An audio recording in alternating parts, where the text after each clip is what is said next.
इस माध्यमिक विद्यालय में वृक्षारोपण के लिए एकत्र हुए हैं और हम इस विद्यालय के प्रधानाचार्य और सभी टीचर्स का धन्यवाद देते हैं। आज हमने ये सुंदरवाला जो विद्यालय है प्राथमिक और जूनियर, यहाँ पर एक बाल वाटिका का निर्माण किया है और बाल वाटिका में हम लोग 25 पौधे लगाते हैं। जिस विद्यालय में 25 पौधे की जगह होती है वहाँ हम बाल वाटिका बनाते हैं। और जो भी हमारी इस बात को सुन रहे हैं, अगर आपके विद्यालय में 25 पौधे लगाने की जगह है तो आप हमसे संपर्क कर सकते हैं। और आज इस बाल वाटिका के लिए जिन लोगों ने सहयोग दिया है मैं उनके नाम पढ़ना चाहूँगा। पुष्पलता कय्यूम जी ने 3 पौधे दिए हैं, विनोद भट्ट जी ने 1 पौधा, आशा डोभाल मैडम ने 5 पौधे दिए हैं जो सामने हमारे साथ में आज कार्यक्रम में है, आशा डोभाल जी। गोपाल नेगी जी ने 2 पौधे दिए हैं, नीना रावत जी भी हमारे साथ में हैं, उनकी तरफ से भी 5 पौधे यहाँ पर लगे हैं। रविंद्र सक्सेना जी की तरफ से 2 पौधे हैं, शिवाली सेठी जी की तरफ से 3 पौधे हैं, श्रेया बडोला जी की तरफ से 4 पौधे यहाँ पे आज हमने लगाए हैं। तो ये हमारा कार्यक्रम निरंतर जारी है। आपको भी यदि हमसे इस तरह की बाल वाटिका का निर्माण करवाना है तो आप हमसे संपर्क कर सकते हैं। धन्यवाद। सभी को नमस्कार। आज हम हैं प्राथमिक विद्यालय सुंदरवाला और उच्च प्राथमिक विद्यालय सुंदरवाला में। धात की पूरी टीम हमारे साथ में आई है और सबसे पहले हमारे इस विद्यालय में उपस्थित हमारे आज के मुख्य अतिथि हैं हमारे हिमांशु अवस्थी जी। आप अधिशासी निदेशक उत्तराखंड जल विद्युत निगम। सबसे पहले सबको हरेला की हार्दिक शुभकामनाएं। वैसे तो हरेला एक ही दिन होता है, लेकिन क्या है कि हम इसको धात संस्था जो है इसको पूरे 1 महीने का मनाती है और 1 महीने तक हम लगातार पेड़ लगाते हैं, पौधे छोटे छोटे पौधे भी रोपते हैं पौधे और उनको पेड़ बनाने का संकल्प लेते हैं कि जो हमने पौधे लगाए हैं इनको हम पेड़ बनाएं।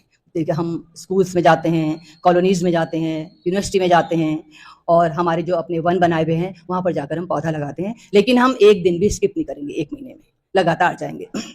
कृषि पर्व था, हरियाली बोते हैं आप लोग, है ना, नवरात्रों में साल में 2 बार, वही चीज है। तो पहाड़ में पहले क्या करते थे कि जब फसल का सीजन आता था तो 9-10 दिन पहले, इस संक्रांति से, हरेला संक्रांति से 9-10 दिन पहले अलग अलग अनाज 8-10 छोटी छोटी टोकरियों में बो दिए जाते थे और जो सबसे अच्छा उगता था उसकी फसल उस साल उगाई जाती थी, क्योंकि उन्हें पता लग जाता, ये उनका विज्ञान था, हमारे पुराने लोगों का, ये हमारे पुराने लोगों का विज्ञान था। उनको पता लग जाता था कि इस बीज के लिए इस समय मौसम सबसे अनुकूल है, तो उसको बोया जाता था। तो ये हरेला कृषि पर्व था। लेकिन अब क्या हो गया, पलायन हो गया, खेती शहर में तो किसी के पास है नहीं, तो हमने सोचा कि इसको शहर में कैसे मनाएं। पहाड़ों में भी हरेला मनाना लगभग कम होता जा रहा था। क्यों? क्योंकि कृषि विज्ञान केंद्र बहुत खुल गए, सब जगह से सूचनाएं मिल रही हैं किसानों को, तो उसकी आवश्यकता रही नहीं, तो वो धीरे धीरे विलुप्त होता जा रहा था। तो हमने एक बीड़ा उठाया कि हम पहाड़ की जो संस्कृति है उसको हम जिंदा बनाए रखेंगे, जीवित रखेंगे। तो हमने इसको पर्यावरण पौधारोपण से जोड़ा। हरेला जो है धात में पहले तो जो है सिर्फ पहाड़ों में ही मनाया जाता था, तो यहाँ तो कोई जानता ही नहीं था हरेला के बारे में और पहाड़ों से भी लुप्त होने लगा ये हमारा त्योहार। तो धात ने जो है फिर इसमें पहल की और हरेला को यहाँ देहरादून में मनाना शुरू किया। कैसे मनाते थे?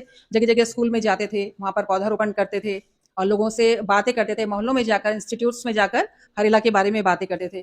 तो इस तरह से जो है विस्तार मिला हरेला को और इतना ज्यादा ये जब 2-3 सालों में इतना बढ़ा कि सरकार तक भी बात पहुंची और सरकार को तब एहसास हुआ कि हाँ, उत्तराखंड का त्योहार के नाम पे कोई त्योहार ही नहीं है। तो हरेला को जो है फिर सरकार की तरफ से भी मनाया गया, सरकार ने धात को आमंत्रित किया और तो इस तरह से फिर हरेला की छुट्टी हुई बाकायदा। चप्पा चप्पा हरा करेंगे,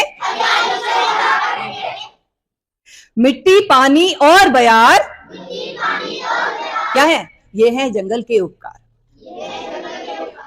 अब मैं बोलूं क्या है जंगल के उपकार, तो बोलोगे मिट्टी पानी और बयार।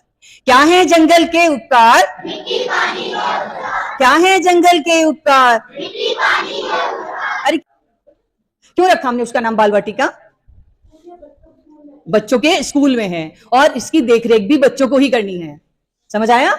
आपने देखरेख करनी है और हम बीच में आकर के देखेंगे, मैडम इन बच्चों को 1-1 पौधे 2-2 पौधे इन बच्चों को बांट दीजिएगा और ये सब उसकी देखरेख करेंगे और बीच में हम फिर देखने के लिए आएंगे। आप सभी को नमस्कार। बच्चे शायद बोर हो रहे हैं, कुछ लोग जमाई भी ले रहे हैं।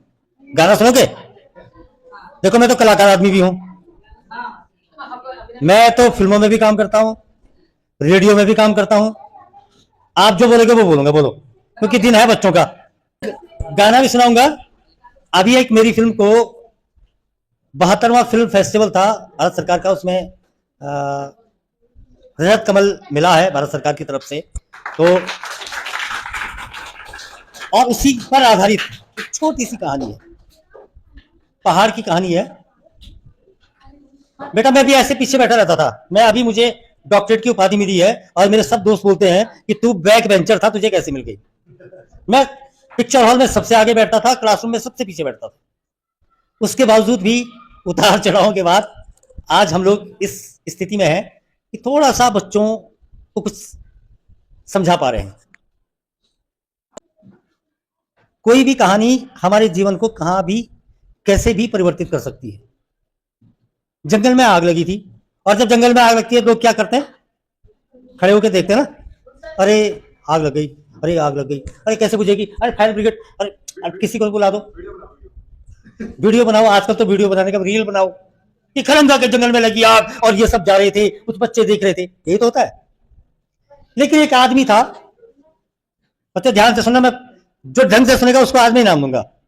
लास्ट में जितना सब कुछ सब लोगों ने बोला ना, उस पर मैं इनाम दूंगा। फिर तो क्या हुआ, एक आदमी एक छोटा सा कोई नल खा रहा होगा, वहां से बिस्लरी की बोतल में पानी भर भर के पानी डाल रहा था, और बाकी भीड़ जो है वो देख रही थी कि कैसे आग बुझेगी, कैसे क्या होगा, अरे किसने लगा दी, कब लगा दी, क्या लगा दी, जो लोगों की गपशप होती है।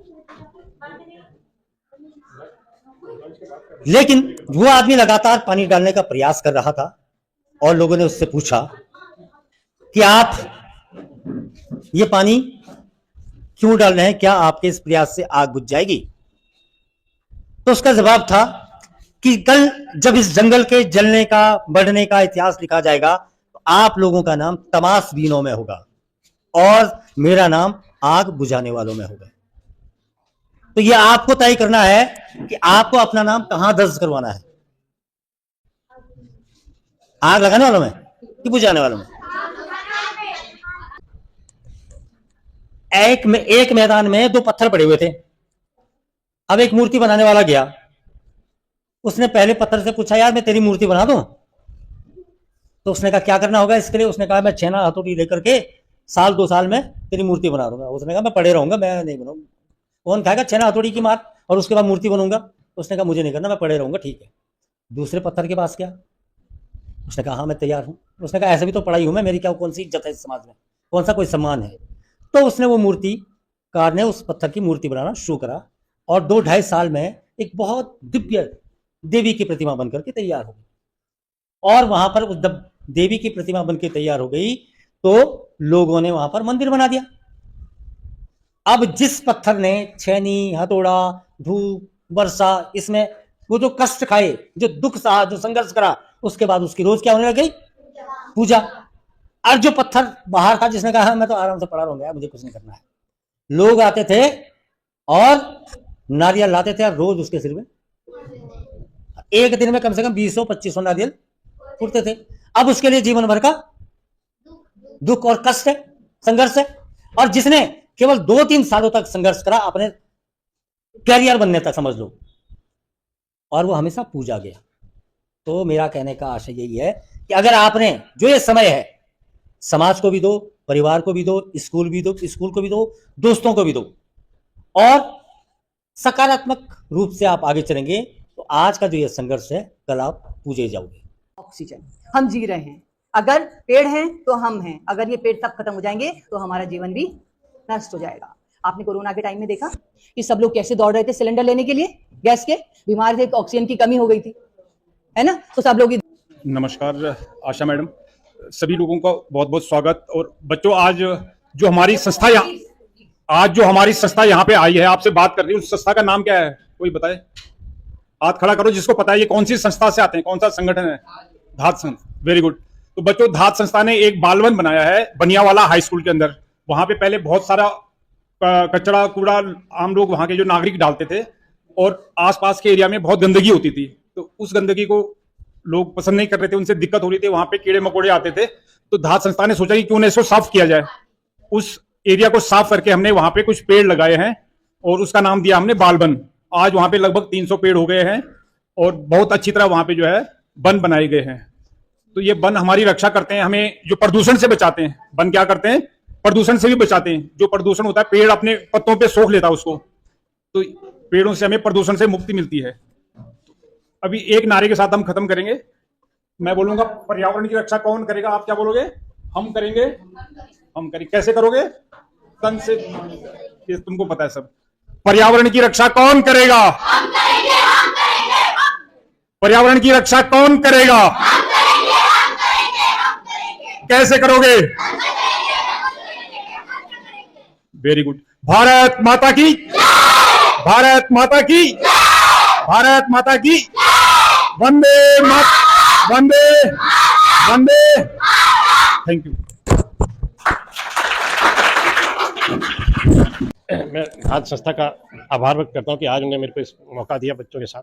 बच्चों, पेड़ लगाना इसलिए भी है कि आजकल हमारी धरती का तापमान बढ़ता जा रहा है। क्योंकि तापमान क्यों बढ़ रहा है पता है? हमारी धरती में क्या है कि कार्बन डाइऑक्साइड जो है वो उसकी मात्रा बढ़ती जा रही है, और हम लोग जब इंसानों ने पेड़ काटने शुरू कर दिए, जंगल काटना शुरू कर दिया है, और भी पर्यावरण को नुकसान पहुंचा रहे हैं। इसलिए आज और ज्यादा जरूरी है अपने धरती का तापमान स्थिर रखने के लिए, अगर जीवन हमें इसमें बचाना है तो पेड़ लगाने होंगे। मैं इतना ही कहूंगा। धन्यवाद सर। प्यारे बच्चों और सभी को मेरा नमस्कार। जैसे कि आपने कहा कि पर्यावरण की रक्षा करनी चाहिए, तो यहाँ हम भी बच्चों को यही सिखाते हैं। अभी हमने 15 तारीख को भी पीछे हमने 30-40 पेड़ लगवाए हैं। तो जो यहाँ बच्चे खेलने आते हैं वो थोड़ा उनको उखाड़ देते हैं, लेकिन हमारे बच्चे उनकी फिर से रक्षा कर रहे हैं, फिर से उनको लगाया गया है। और यहाँ जैसे पर्यावरण बच्चों को हम कहते हैं, यही बोलते हैं हम लोग कि पन्नी, ये बिस्किट के पैकेट लाते हैं, इन सबको जो है डस्टबिन में डालो, पर्यावरण गंदा मत करो। और नल है हमारा एक हमेशा टपकता रहता है। हर बच्चे को हमने सिखाया है कि उस नल को थोड़ा सा टेढ़ा करके बंद करना पड़ता है, तो उसको पानी ना गिरे, हमें पानी बचाना है, पर्यावरण स्वच्छ रखना है। तो हम लोग भी आपकी तरह ही बच्चों को हमेशा यही शिक्षा देते रहते हैं कि बच्चे पेड़ लाएं, पेड़ लगाएं और उनकी रक्षा भी करें। अभी भी जो हमने पेड़ लगाए हैं उनकी रक्षा करने के लिए हमें कुछ ना कुछ करना पड़ेगा, क्योंकि यहाँ बच्चे खेलते ही हैं तो पेड़ टूटते ही हैं। तो बस यही कहना चाहूंगी कि आप लोग यहाँ आए, हमें बहुत अच्छा लगा, और हमारे यहाँ पेड़ बहुत अच्छे लाए हैं। ये हमें बहुत ही अच्छा लगा। हर श्रृंगार का पेड़ है, मतलब बहुत अच्छे पेड़ हैं, फलों वाले भी हैं और फूलों वाले भी हैं। तो इनकी रक्षा करना हमारे सभी बच्चों का कर्तव्य है। पेड़ खेलते समय बच्चे पेड़ ना तोड़ें और उनका ध्यान रखें, और समय समय पर, अभी तो पानी है, उसके बाद हम समय समय पर उन्हें पानी देते रहें। आप सभी का यहाँ आने के लिए बहुत बहुत धन्यवाद। सबसे पहले तो आप सभी का बहुत बहुत धन्यवाद। बच्चों, अभी इतने सारे पेड़ पौधे लगे हैं, हमें इसकी क्या करनी है? रक्षा करनी है, पानी डालना है। बाहर के जो बच्चे आते हैं उनको भी बोलना है ना, उनको बोलना है कि इसको चाहे तोड़ना नहीं है, ये हमारी क्या है? वाटिका है, बाल वाटिका है, ठीक है। और इसमें पानी डालना है, इसका ध्यान रखना है हमें। आई बात समझ में? सर लोग आ रखे हैं, मैम लोग आ रखे हैं, है ना। इनको क्या पड़ी हुई आपके स्कूल की? बताओ। नो, ध्यान सुने, ठीक है बच्चों। सबको जो है पेड़ पौधों का ध्यान रखना है, और अपने घरों में भी पेड़ पौधे लगाओ। जब आप लोगों के जन्मदिन होते हैं, जन्मदिन में जो केक काटते हो, मोमबत्ती बुझाते हो ना, ये सब करने के बजाय आप घर में भी जो है अपने जन्मदिन पे एक पौधा लगा सकते हो। फूल का लगा लो, कोई भी फल का लगा लो, है ना। अपने घरों में लगा सकते हो एक पौधा, है ना। आज से सब बच्चे अपने मन में एक बात सोच लो कि मुझे अपने जन्मदिन में एक पौधा लगाना है ना। चाहे फूल का लगाओ, फल का लगाओ, कोई पौधा लगाओ, पौधा लगाना है। आई बात समझ में?